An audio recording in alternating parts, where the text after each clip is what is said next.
स्वारघाट क्षेत्र को 37 करोड़ रुपए की सौगात। विकास परियोजनाओं के मुख्यमंत्री ने किए शिलान्यास और लोकार्पण।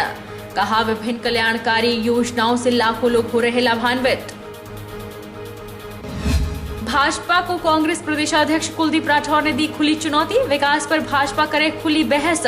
बिंदल पर भ्रष्टाचार के जुड़े आरोप। बोले, बिंदल ने सोलन का बेड़ा किया गर्क। भाजपा प्रदेशाध्यक्ष एवं सांसद सुरेश कश्यप ने लगवाया कोरोना वैक्सीन का पहला टीका। जनता से बढ़ चढ़कर टीकाकरण अभियान में भाग लेने का किया आग्रह। और घुमारवीं जल शक्ति विभाग के गोदाम में खड़े ट्रक में लगी आग। ब्लीचिंग पाउडर की सप्लाई लेकर पहुंचा था ट्रक। आगजनी की घटना में लाखों का नुकसान। गाड़ी के कागजात भी जलकर हुए राख। नगर निगम election news sponsored by Ratan jewellers, Indira market, Mandi. शुभ अवसर के लिए शुद्ध सोने के आभूषण। नमस्कार, आप देख रहे हैं HP 24x7। मैं हूं जनीशा। मुख्यमंत्री जयराम ठाकुर ने बिलासपुर जिला के नैना देवी विधानसभा क्षेत्र के अंतर्गत स्वारघाट में लगभग 37 करोड़ रुपए की विकास परियोजनाओं की आधारशिलाएं रखी और लोकार्पण किए। जयराम ठाकुर ने वर्तमान प्रदेश सरकार द्वारा शुरू की गई कल्याणकारी योजनाओं का उल्लेख करते हुए कहा कि जनमंच, मुख्यमंत्री हेल्पलाइन, सहारा योजना, हिमकेयर, गृहिणी सुविधा योजनाओं से प्रदेश के लाखों लोग लाभान्वित हो रहे हैं। मुख्यमंत्री जयराम ठाकुर ने गारामोड़ा में 65 लाख रुपए की लागत से निर्मित स्वर्णिम हिमाचल प्रवेश द्वार और 20 लाख रुपए की लागत से तैयार स्वर्णिम हिमाचल भित्ति चित्रकला स्वारघाट में 1.35 करोड़ रुपए से निर्मित बस अड्डे और विद्युत उपकेंद्र कोट के अंतर्गत 2.90 करोड़ रुपए की लागत से 3311 kV के उपकेंद्र स्वारघाट में संवर्धित करने, इसके आधुनिकीकरण और जीर्णोद्वार का शुभारंभ किया। जयराम ठाकुर ने पलसेट कलाकुंद सड़क पर 1.9 करोड़ रुपए की लागत से लेहरी खड्ड पर निर्मित होने वाले पुल, नाबार्ड के अंतर्गत 5.95 करोड़ रुपए से बनने वाले मेथी शेकली सड़क मार्ग, नाबार्ड के अंतर्गत 5.25 करोड़ रुपए से बनने वाली लगघाट जामली सड़क, नाबार्ड के अंतर्गत नकराना पंचायत में 4.92 करोड़ रुपए की लागत के गलुआ छलेला सड़क, नकराना पंचायत के समीपवर्ती गांव के लिए 3.1 करोड़ रुपए की लागत वाली उठाऊ पेयजल आपूर्ति योजना का आधारशिला रखी। प्रदेश में द्वितीय राजभाषा संस्कृत के कार्यान्वयन और प्रचार प्रसार के संदर्भ में आज आयोजित संस्कृत भारती समिति की बैठक की अध्यक्षता करते हुए शिक्षा मंत्री गोविंद सिंह ठाकुर ने कहा कि प्रदेश सरकार स्कूलों में कार्यरत शास्त्री और भाषा अध्यापकों को टीजीटी शास्त्री और टीजीटी हिंदी पदनाम देने पर विचार कर रही है। शिक्षा मंत्री ने कहा कि राज्य सरकार ने संस्कृत को प्रदेश की दूसरी राजभाषा का दर्जा दिया है। उन्होंने कहा कि संस्कृत भाषा एक देव भाषा भी है। राज्य में संस्कृत का प्रचार प्रसार कर हिमाचल प्रदेश को देश भर में संस्कृत भाषा का मॉडल राज्य बनाया जाएगा और इस दिशा में प्रयास जारी हैं। शिक्षा मंत्री ने कहा कि संस्कृत के क्रियान्वयन के लिए संस्कृत विषय को स्कूली पाठ्यक्रम में शामिल किया जाएगा।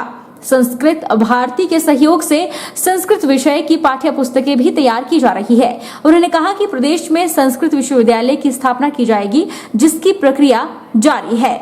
संस्कृत विश्वविद्यालय की स्थापना के लिए कुछ स्थानों पर भूमि का निरीक्षण भी किया गया है और उपयुक्त स्थान निर्धारित होते ही विश्वविद्यालय की स्थापना का कार्य आरंभ कर दिया जाएगा। और हिमाचल प्रदेश देवी देवताओं की भूमि है और यहाँ पर संस्कृत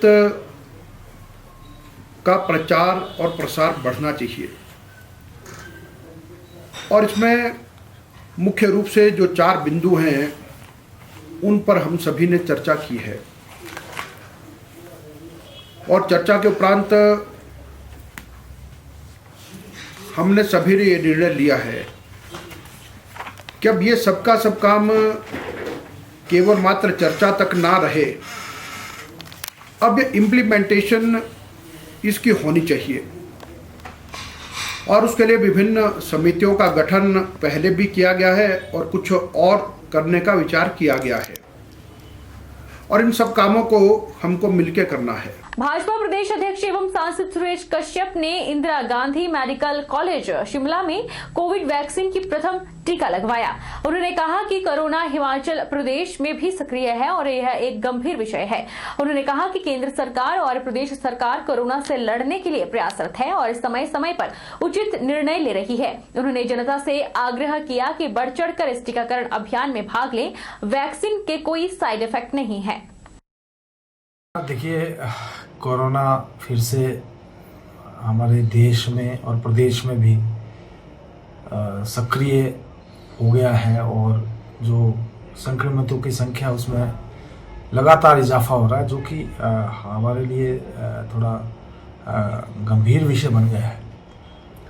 अभी स्थिति काफ़ी हद तक नियंत्रण में थी, लेकिन पिछले कुछ दिनों से इसमें लगातार वृद्धि हो रही है। लेकिन सरकार की अगर बात करें तो चाहे केंद्र सरकार की बात है या प्रदेश सरकार की बात है, कोरोना से लड़ने में लगातार प्रयासरत है। और हिमाचल प्रदेश में जिस प्रकार से पिछले कल कुछ रिस्ट्रिक्शंस लगाए हैं ताकि इसके संक्रमण को फैलने से रोका जाए, उसमें चाहे स्कूलों को बंद करने की बात है या फिर जो किसी प्रकार का कोई भी प्रोग्राम है उसमें जो चाहे वो ओपन में है तो जो कैपेसिटी उसका 50% है। वैक्सीनेशन सेफ है, बिल्कुल सेफ है और किसी प्रकार से कोई घबराने की आवश्यकता नहीं है। लेकिन इसके बावजूद भी वैक्सीनेशन के साथ साथ जो एहतियात बरतने की आवश्यकता है, चाहे उसमें मास्क लगाने की बात है या सैनिटाइजेशन की बात है या सोशल डिस्टेंसिंग की बात है। नगर निगम चुनाव को लेकर कांग्रेस और भाजपा दोनों पूरी तरह से तैयार दिख रही है। हर वार्डों में जाकर प्रत्याशियों के लिए वोट मांगे जा रहे हैं। ऐसे कड़ी में भाजपा ने सोलन शहर में नगर निगम चुनाव के प्रभारी राजीव बिंदल के साथ प्रत्याशियों के लिए वोट मांगे। वहीं कांग्रेस के प्रदेश अध्यक्ष कुलदीप राठौर पर पलटवार भी किया। नगर निगम चुनाव प्रभारी राजीव बिंदल ने कहा कि जिस तरह से चुनावी प्रचार आगे बढ़ा है उस तरह से मतदाताओं का रुझान भी भाजपा की तरफ बढ़ता जा रहा है। उन्होंने कहा कि सोलन को बीजेपी ने नगर निगम दिया है। कांग्रेस ने हमेशा से ही शहर के लोगों के अधिकारों से खिलवाड़ किया। हर बार कांग्रेस में सोलन के साथ छल किया है। उन्होंने कहा कि नगर निगम के चुनाव में भाजपा जीत हासिल करेगी और इसके लिए वे प्रार्थना पत्र लेकर लोगों के बीच जा रहे हैं।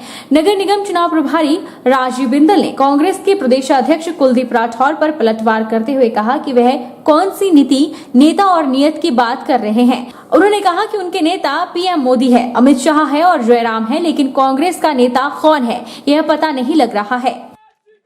कांग्रेस के माननीय प्रदेश अध्यक्ष जी ने कौन सी नीति की बात की, कौन सी नियत की बात की, कौन से नेता की बात की, इनकी तो जूतियों में दाल बंट रही है।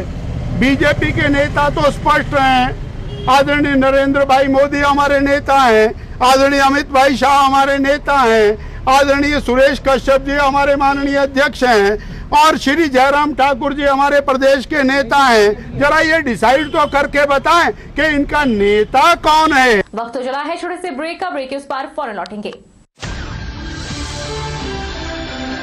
देश का संविधान जहां मौलिक अधिकारों से सुसज्जित करता है, वहीं मौलिक कर्तव्यों के प्रति नागरिकों को उत्तरदायी भी बनाता है। संविधान का पालन, राष्ट्रध्वज और राष्ट्रगान का आदर, देश की संप्रभुता, एकता और अखंडता की रक्षा, 6 से 14 वर्ष के बच्चों की प्राथमिक शिक्षा मुहैया करवाना, सार्वजनिक संपत्ति की सुरक्षा, देश की गौरवशाली संस्कृति का संरक्षण, पर्यावरण की सुरक्षा एवं संवर्धन, समरसता और समानता की भावना का निर्माण, वैज्ञानिक दृष्टिकोण और ज्ञानार्जन की भावना का विकास करें, उत्कृष्टता के लिए सतत प्रयास, स्वतंत्रता के लिए राष्ट्रीय आंदोलन में अपनाए गए उच्च आदर्शों को संजोए रखें। देश की रक्षा करना हर भारतीय नागरिक का परम कर्तव्य है।